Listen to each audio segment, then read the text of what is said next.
Hi, everyone. I'm Michelle Jobin, and you are listening to Time to Talk, a podcast for caregivers. This podcast is dedicated to helping family caregivers in Ontario. Through expert tips and resources, you will gain knowledge and validation for the ups and downs that come with caregiving. More importantly, you'll learn that you're not alone. It's so important to take this time for yourself. We're glad you're here. Today, we are joined by Bhavini Patel. Bhavini cares for her father, who was diagnosed with dementia in 2014. After his diagnosis, Bhavini and her family decided to provide her father with in-home caregiving rather than sending him to a long-term care facility. Bhavini was working full-time while caregiving for her father until 2020, where she transitioned into a full-time caregiver role for her father during the pandemic. She started her own business during this time and volunteers her time to talk about the importance of caregiving. Bhavini, thank you so much for being here with us today. No problem. Thank you for having me. We wanted to create a space here on Time to Talk where Ontario caregivers can connect and share, and hopefully through our conversation today, we can gain a little bit more insight into your caregiving journey and learn more on how to care for someone with dementia. So let's begin at the beginning for you. When did your caregiving journey begin? Tell us about that. I'd say my caregiving journey began right at the time of diagnosis or just shortly thereafter. So that was about 2014. My first initial thoughts went straight to learning more about dementia and reaching out to local supports. So education and learning. Then I went to questioning myself about running my parents' household and administrative tasks, logistics, sort of those everyday things that my dad would do and has been doing, and what happens next with all of those things. And then third thing, my mind went to safety and precautions, driving, obviously stop driving, what happens next then with some logistics, and always kind of having someone around with my dad from there on. You were working in the corporate sector prior to transitioning into full-time caregiving in 2020. Can you tell us a little bit more about what events led to that decision to leave your full-time job in the corporate sector? So there aren't a lot of options for caregiver leaves in Ontario from either a provincial level or a federal level, and even from a corporate level with organizations. So I started to see decline in my dad's health. Obviously, fast forward now, this is about 2019. And I realized that he would continue to need more support, and that would increase then as he declined. And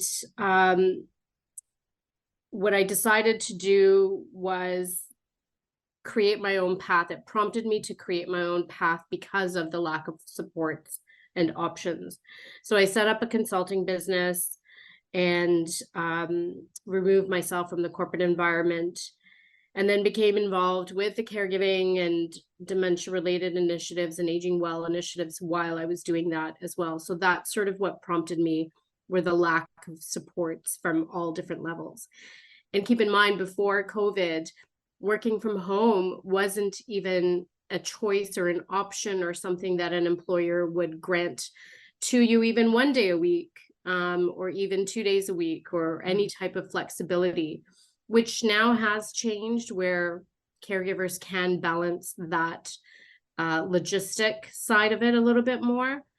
And I didn't have that option either prior to COVID. So that's why I decided to carve my own path. And how is that going now that you're running your own consulting business, and you're also, volunteering and also caregiving? How is that working for you at this point? It is working really well. It provides me with flexibility.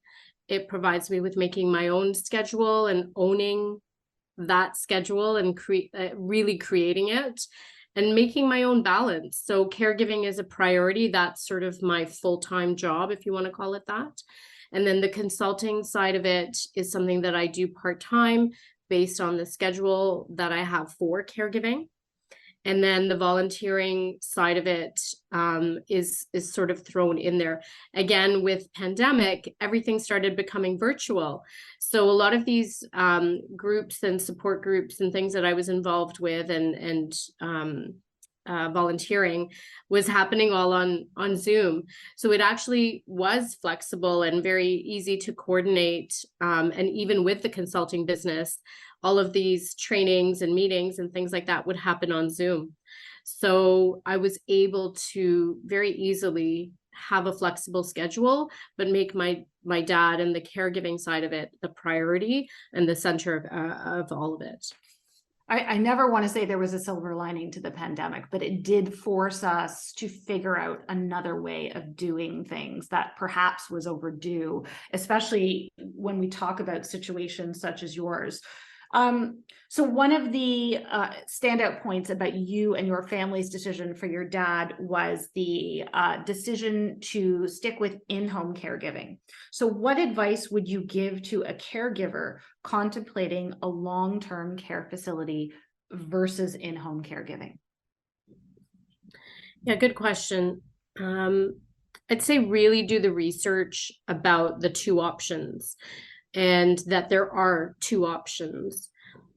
But I think it's important to really assess the family values and obviously financial situations, and what is it that you really want for this person, for your loved one. So what type of care do you want, the frequency of care, the cost of care. I'd say speak with family and friends, really, extend that conversation outside of your immediate circle and really try and get different opinions from people of different cultures and backgrounds, different illnesses as well. And I'd say emotionally, know what you're able to cope with and what you are willing to deal with, I guess, in terms of keeping that person at home. Is that really important to you from an emotional level? Or is putting them in a long-term care facility going to be heartbreaking for you? Or is that going to be logistically even the easiest way? Because not everybody can leave their job or downsize to a part-time job. So it really is about assessing all of those different factors that are right for you and your family.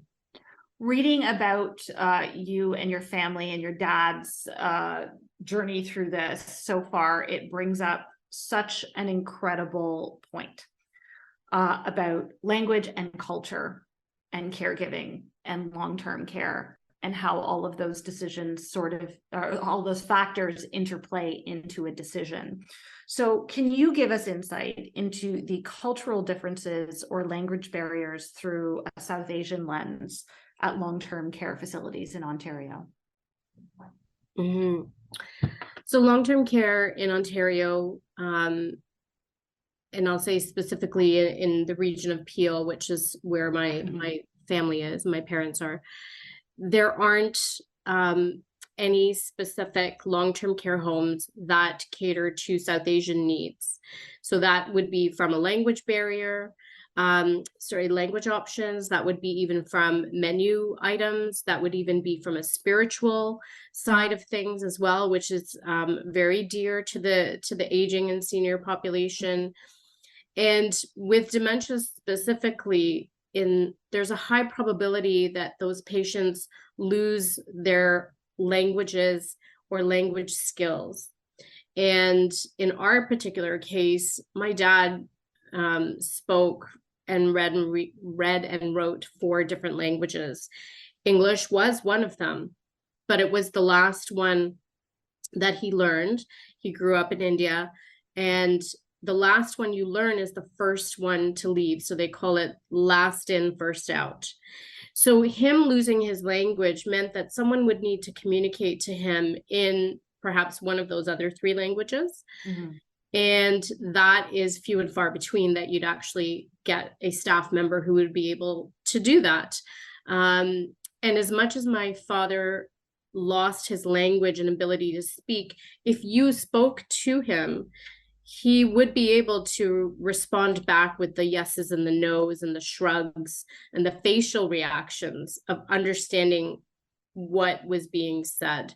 So without that, in a South Asian culture or even any other culture, that becomes very difficult to have your loved one in a long-term care facility because they wouldn't receive care enough that was personalized, or that would even bear a dialogue together. There wouldn't be a dialogue together. So it would almost be this one-way type of care, if that makes sense. It does make sense. And the more I think about it and the more I talk to you, I realize that it's a massive issue. It's a massive divide because language and culture and spirituality and food are all part of what helps to make us feel at home, makes us feel a part of the healing process, part of comfort.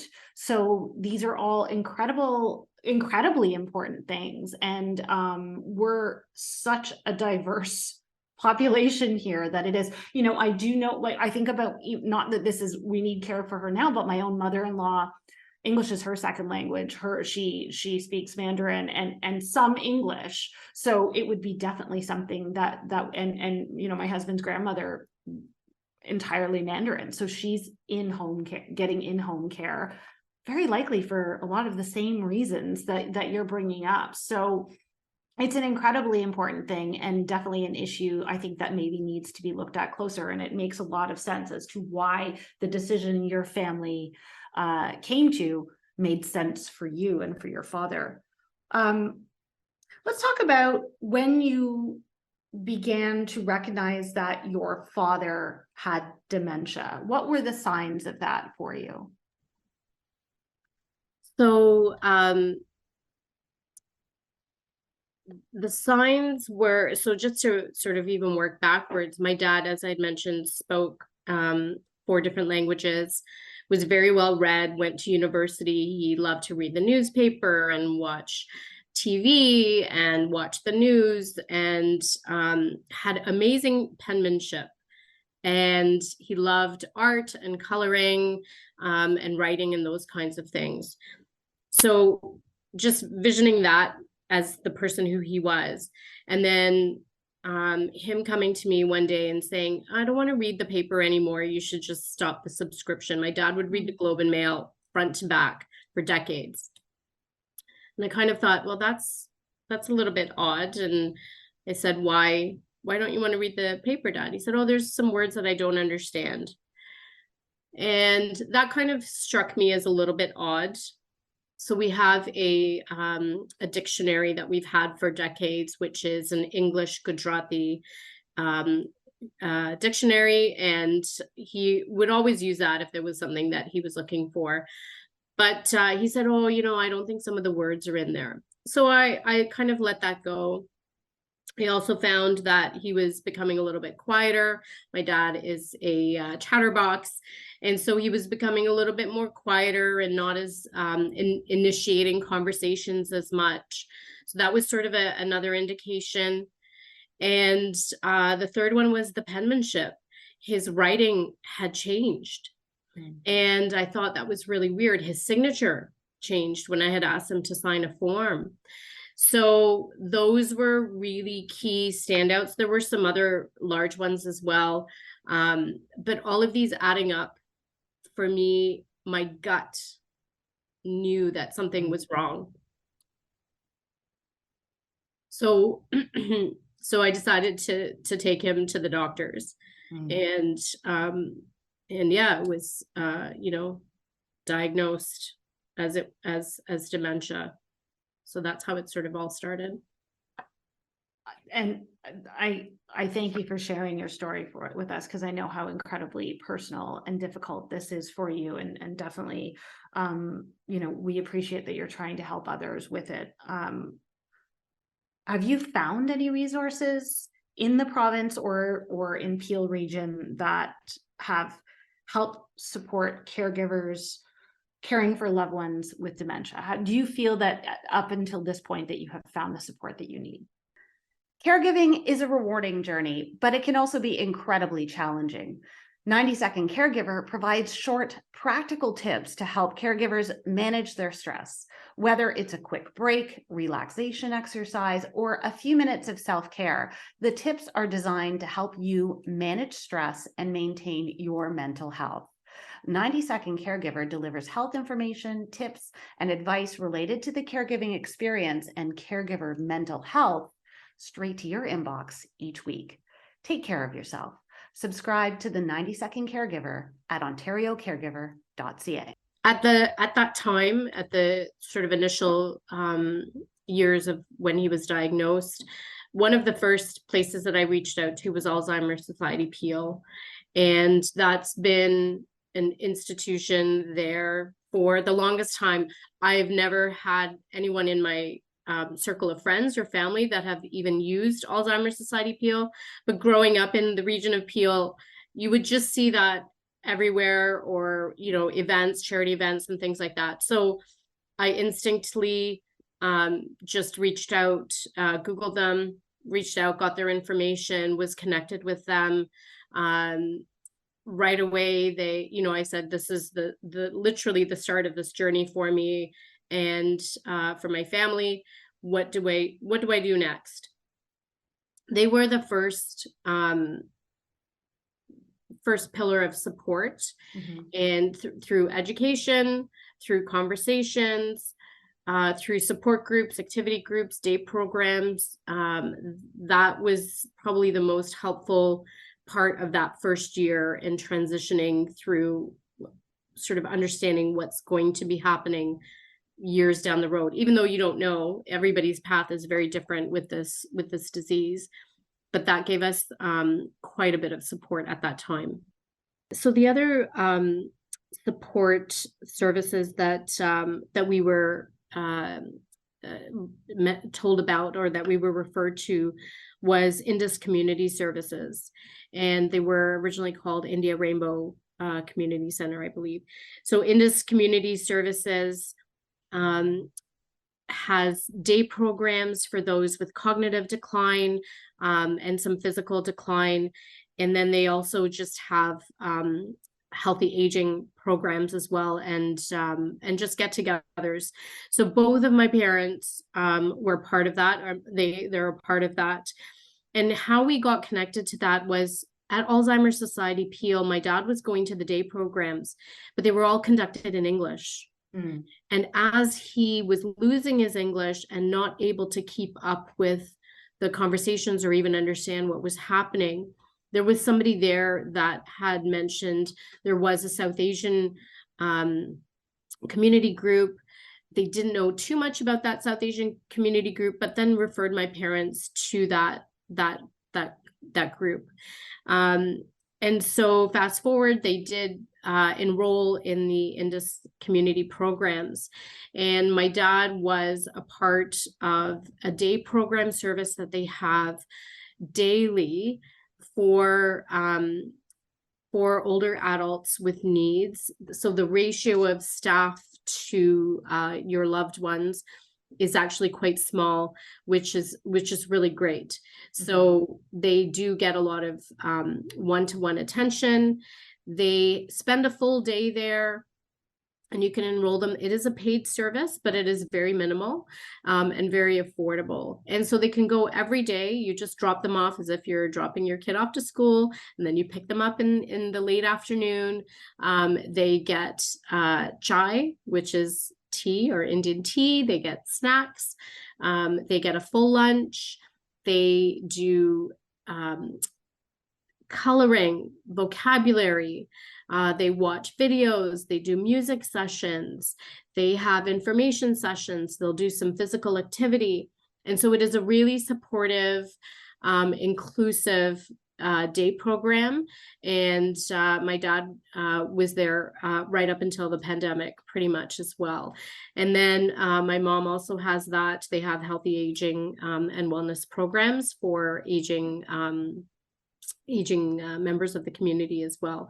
Then they pivoted to Zoom through the pandemic, which was excellent and amazing. They had care packages that they would send out to the home, or they would have just pickup points where you could just pick up the care package. And they were activity, arts, and crafts packages.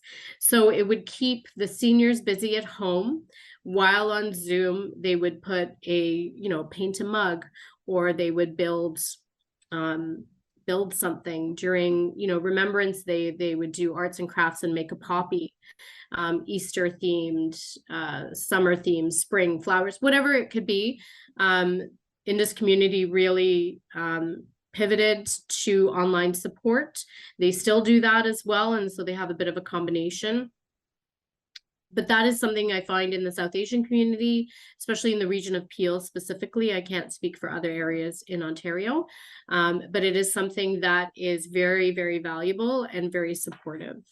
And it must have been a relief to find that. And I think the takeaway from that is, to continue to ask questions and find ways to become connected. So whatever the condition that your loved one is dealing with, because initially your outreach was in regards specifically to dementia and Alzheimer's. But then if you have a particular cultural need or language need, continue to ask within that community or with your own cultural community, like, hey, does anybody know anything that could potentially help me out in this situation? It must have been an incredible gift to have that resource at your disposal. Yeah, it was really amazing, because through that, we found more resources and we're connected to other events and other learning initiatives. You also build friendships from that group. So there's a lot of support outside of that is built, and you build this community of network of friends and family that can be going through something similar, but also can understand it from a cultural South Asian lens. Yeah. So that would be from a food perspective, a cultural perspective, spiritual perspective, all of the things that are very important to someone who is aging, who comes from a different culture, that gives them a sense of self and a sense of dignity at the same time. And did you find that, you've taken on this role full time? Are there other family members that are involved as well? Or are you sort of primarily the person that's in charge of coordinating the caregiving? Yeah, absolutely. I did take on the sort of the lead role, a lot of logistics to coordinate. Obviously my mom and my dad lives at home with my mom. So she's there with him full time, but any caregiver and anyone listening to this will know that caregivers need a break. Caregivers need time out. They need to separate and go out and do their own thing at certain points. So I was there quite a bit before I became a full-time caregiver. And my sister as well, my brother-in-law, my nephews, aunts and uncles as well. So there was a good system, especially as he was declining. The level of care goes up and the level of attention goes up. And so that correlation for me was really important. And so as I became a full-time caregiver, or made that choice to become a full-time caregiver, then I could definitely provide relief for my mom, who herself is aging, is in great health, but she herself is aging. And I'm fully capable of doing that at full speed. And everyone else around would sort of balance it out. We ended up having like a bit of a calendar roster system towards the end as well. So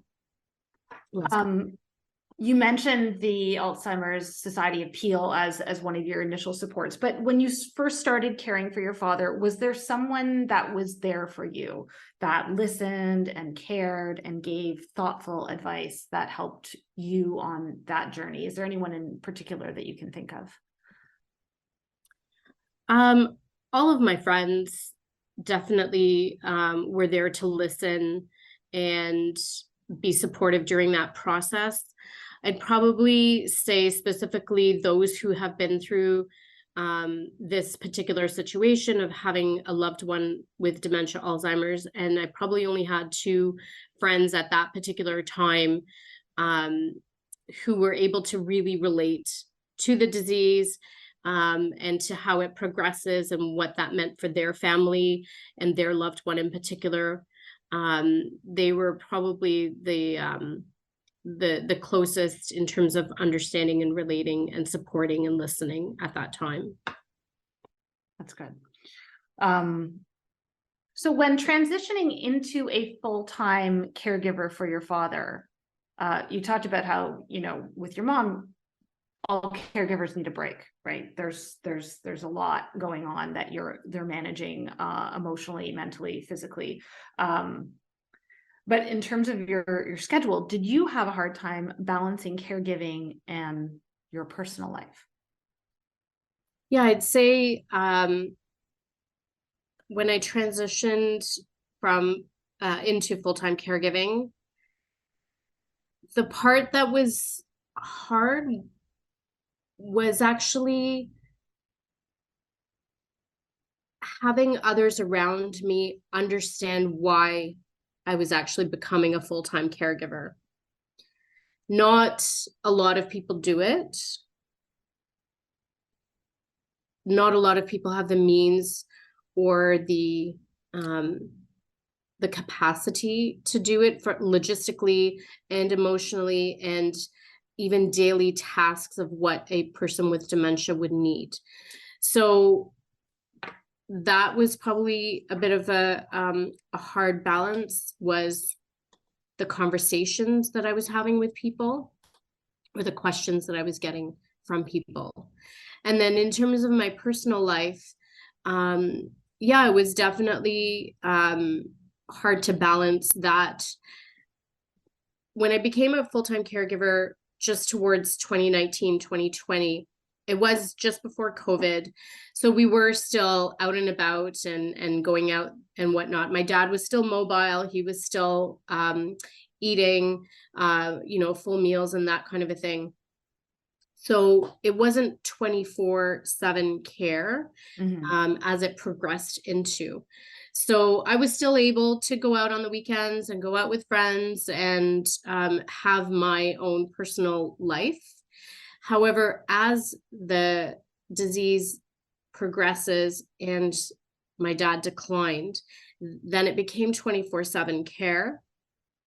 Then it became harder to balance a personal life because it's kind of like doing shift work.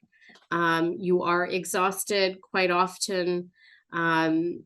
You don't have the financial means to go out and be out and about as much as you once were when you were working a full-time job. So there were definitely challenges to balancing that because you want to go out, but or be social and have a personal life, but it's not possible at this time. However, the perspective that I always kept in mind was restaurants, bars, clubs, events will always be there. And even though I might be missing out on a lot at this particular time, and if it was obviously a special event or something that was really important from my family and friends, I didn't miss that. But I kept that perspective in mind that I will go back to that one day, and restaurants will be there. The movie theaters will still be there. I'll be able to do that. This dementia stage or chapter in my life as a caregiver full time will be limited and will unfortunately change one day. So I'm okay with that. I can wait around for that. I think what you're saying really echoes what I've heard a lot of caregivers say, in that they have yes, it can be all consuming, it can be exhausting, but there are no regrets, because what's the alternative, right? The alternative is not, providing that for your loved one. So I completely understand that. You talked a little bit about your family having, a calendar system and sort of like the matrix of caregiving. And so you obviously were able to stay quite organized and have been. Let's talk about maybe having like a checklist system. How would you organize that sort of system when you became a caregiver, especially when we're considering talking about in-home care versus at a long-term care facility? So I incorporated a couple of different things in order to get to the stage of having a calendarized or a rostered type system, and even just the way we organized my dad's room with all of his needs. And it came from a couple of things. When I was younger, I volunteered at what was called the Mississauga Hospital, which is now Trillium. And so I volunteered there for over 10 plus years. So I had in my mind those days of what a hospital type setting would look like for a patient. My dad also did go in and out of the hospital a couple of times, and I was always very observant of the nurses, the personal support workers, the doctors, the logistics of the system. So I learned and picked up a lot from even from the last couple of years when he was in and out of the hospital. And then professionally, my background is an operations leader. So I was always kind of looking at logistics and workflow and methodology and that kind of a thing. So I kind of just infused all of those things together to and insert that into this home setting where my dad was at home, and came up with the checklist of what do we need, what products do we need, who's going to go get them, who will be doing the cooking, the Costco run, the what do we need next, the who's coming in today, which PSWs are coming in today or this week even, who's doing a night shift, who's doing a morning shift, all of those kinds of things that really need to make this run efficiently and so that people don't burn out. How do we make that happen? And so it was a mental checklist of everything that needs to happen, and literally a physical calendar that had a roster. I also compare it to anyone who may be a new parent and having a newborn, which we don't talk about very often in an aging setting, but there is a lot of conversation about logistics and prep for newborn babies and preparing the room and getting all the equipment and getting all the diapers and getting all of the products, and who is doing the feeding, who is staying up, who is waking up, when is the doctor's appointment, when is that, et cetera, et cetera. The exact same scenario applies to somebody who is aging or in a declining disease type situation, or is fully bedbound, and who isn't able to care for themselves where other people are caring for that person. So that's also the other sort of perspective that I put on it, and that I also advise other caregivers to kind of look at that scenario of aging the same way we would kind of look at newborn setup. Sure. 24-hour care and 24-hour care. And I certainly, as a new parent, had that chart of all the feedings and all the things that we had to track. So that makes a lot of sense for me. Many caregivers we have spoken to talk about financial challenges. And another thing we should also bring up is perhaps legal challenges that might present themselves. So is there anything you can talk about that you faced as a caregiver, and how you may have overcome these challenges? Mm-hmm.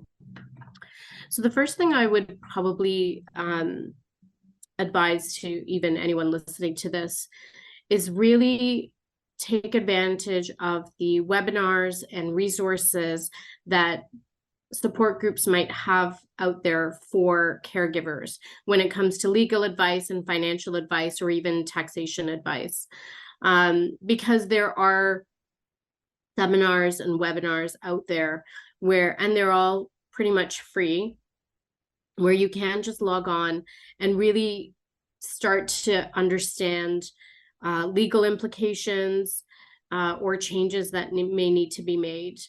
So just on the legal side of it, obviously when it comes to power of attorneys for health, for property, wills, estates, all of those kinds of things, I would really recommend to have those conversations with your family or with your loved one.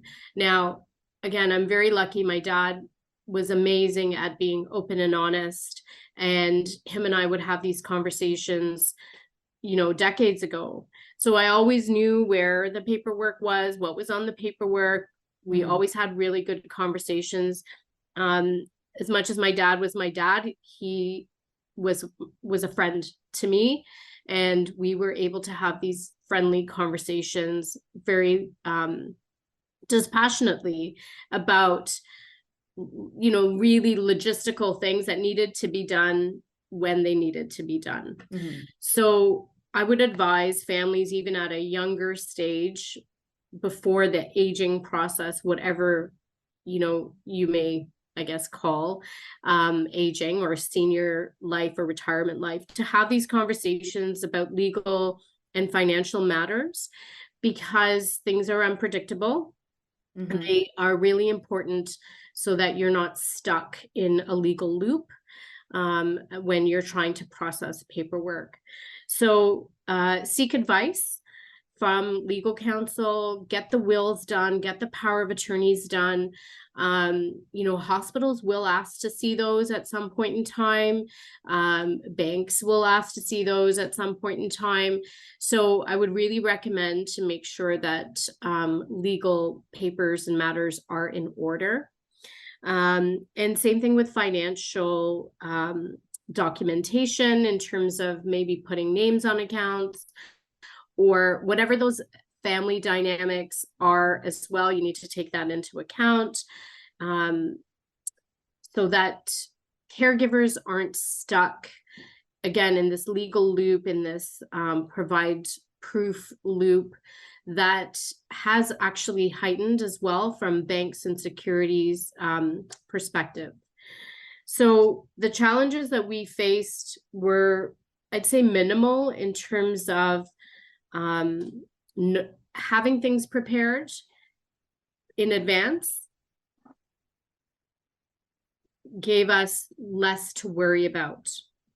We did have to make some changes as my dad declined, in terms of my mom's power of attorney and will and so forth, because that was my dad as her primary. So we did have to make those changes, but yes, we went to a lawyer's office and we got those matters dealt with.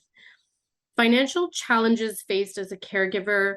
I'd have to say that unfortunately there aren't a lot of financial supports for caregivers, whether you're working full-time, part-time, or even for the patient themselves or for your loved one. I luckily made some wise choices decades ago that I didn't know would help me at this moment in my life. And I've used that pool, or that cushion that I've had, and I'm using that cushion at this phase. There aren't supports for people who would leave their job and be a full-time caregiver or even a part-time caregiver. And that is unfortunate, because then that prompts or changes your decision of where you might place your loved one. And that's going back to your other question about caregiving at home or putting my loved one in a long-term care. Aside from the basics of lines of credit and perhaps some other investments, if you have an investment advisor, they might be able to point you in the right direction. But from a provincial, municipal, federal level, there aren't a lot of financial supports, unfortunately. So financially, it has been challenging. I won't lie, but it has been manageable because of choices and decisions I made years ago. I think the takeaway from this, and I mean, obviously none of us have a time machine, but especially when it comes to things like legal documentation, making wills, choosing power of attorney, and even sort of looking to the future financially, now is the time. Now is better than tomorrow. And I think a lot of people should think about doing those things just for ease, even if it's decades down the road. It makes a lot of sense. So that's all very good advice. And speaking of advice, Do you have any advice for caregivers who are dealing or caring for a loved one with dementia? I have lots of advice, Michelle. Okay. I know you do. In various different categories of it or phases of it. Um, First of all, the journey is very different for each family. And that could be from an emotional level, the bond that you have with that person, the history that you have with that person. It may have been a good, healthy relationship with that person, or it could have been in a strange, traumatic relationship that you have with that person. A lot of these things start to surface when a person is diagnosed. And then you're left with that question as a caregiver, well, what do I do? How do I move past that? And this is coming from the circle of caregivers that I have been very grateful to been exposed to, because there are different degrees of love and like in these caregiving relationships. Some are done out of obligation, some are done out of complete love, and that you really do care what happens to this person and you want to give them their dignity until the very end. And I'd probably say to a caregiver is really sit down and have that self-talk as to why you want to become a caregiver to any degree, whether it's part-time, full-time, or just ad hoc, and what that means to you or what that would mean to this person. And really then assess what your next steps would be. And that would be, again, going back to financial capabilities, that would be logistical. Maybe you're not even in the same city as this person, which again, when speaking with other people who have loved ones in different cities, even different countries, how do you then caregive from afar? That becomes a different conversation. What if you really do need to work and can't even drop your hours down, or don't have the option to work from home, and maybe it is a factory that you are going into and that you have to be there, punch in, punch out? What do you do in that case? So it's really sitting down and having a very unemotional, as hard as it can be, conversation about what to do and how to care for your loved one. I would also recommend the education and the learning piece.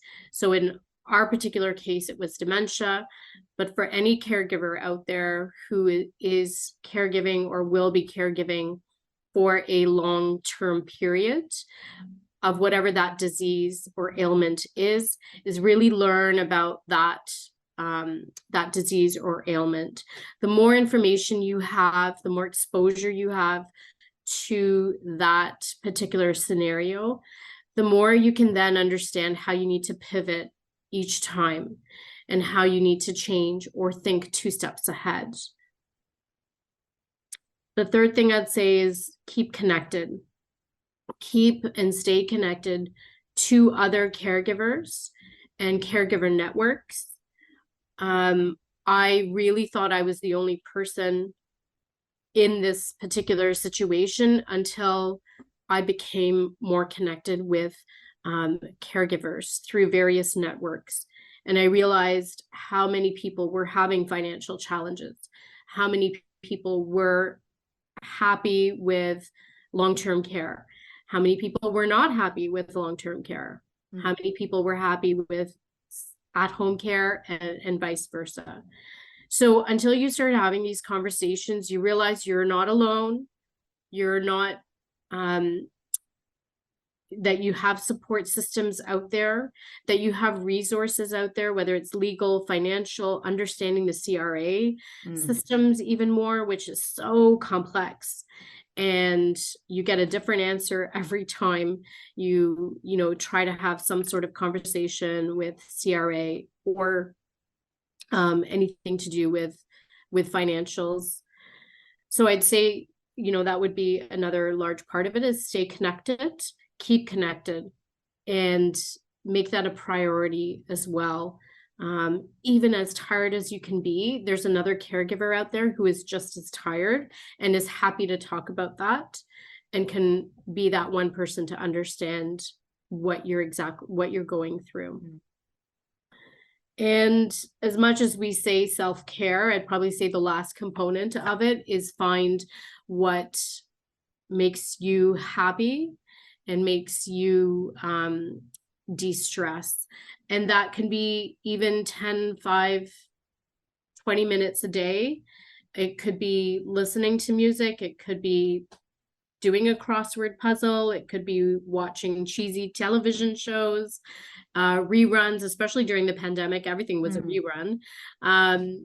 Whatever it is that really makes you smile for 5 minutes, really focus on that and make it a priority. It is hard, I'm not going to lie, to really put yourself as a priority when you're caregiving part-time, or even in our case, full-time.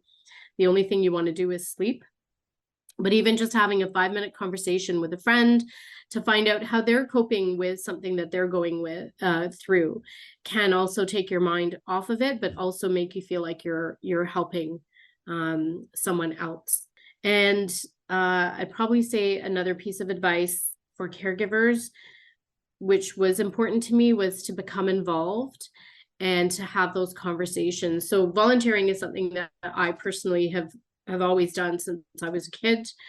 And it was sort of a no-brainer for me to realize that I need to give back and share my story, share my dad's story, and also make it a part of his legacy as well, to really paint this picture of how can we use this situation, which is heartbreaking, but also help other people. And that is one of the reasons why I became connected to Ontario Caregiver Organization, and to help with initiatives to share my story, to tell other caregivers that they're not alone. They really aren't alone, and that they can pick up the phone and call someone and reach out. I know that's a long-winded answer, but it's not at all, because it's all great advice and it's all very important advice. And we are very grateful that you have taken the initiative to connect with the Ontario Caregiver Organization and also be on the podcast today. Because what we're trying to do is, even for those people that have very time limited options for feeling connected, we're hoping that this podcast, by listening to other caregivers, they can feel a little bit of that, okay, there's somebody else out there that's going through something like me, and feel less alone. So Bhavini, we thank you so much for being here today and sharing your family story. You're welcome. Thank you for having me.